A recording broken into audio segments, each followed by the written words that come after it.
Introducing traditional and soft turn isolation valves.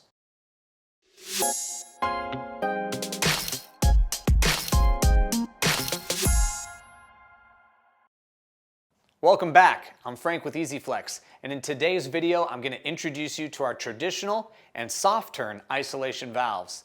These isolation valves are made for servicing tankless water heaters.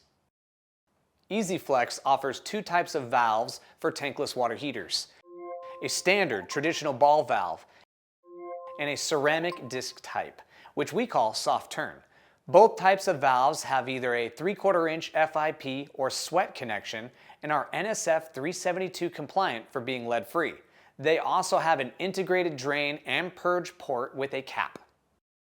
These traditional ball valves we carry have a 600 WOG rated brass body and full port, are rated for 125 PSI for max working pressure, and contain PTFE seats. This is what you would find at your local hardware store.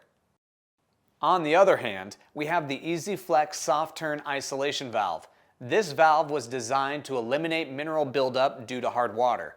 When minerals accumulate on the valves, it becomes extremely difficult or sometimes impossible to open or close the valve. Soft turn valves are made of ceramic plates, which prevents minerals that build up over time. For added convenience, soft turn valves have bi-directional knobs instead of handles. As you can see, the soft turn knob is clearly labeled on, off, and S for service. With a soft turn valve, you won't have to worry about your isolation valve getting stuck and needing to be replaced during your next service call. Here's an Easyflex tip to help you out. If you've ever experienced stuck isolation valves because of calcium and sediment buildup, consider using soft turn valves instead. I hope this video has been helpful in learning about our traditional and soft turn isolation valves.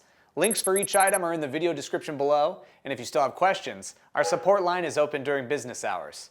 And for more Easyflex videos, don't forget to subscribe to our channel.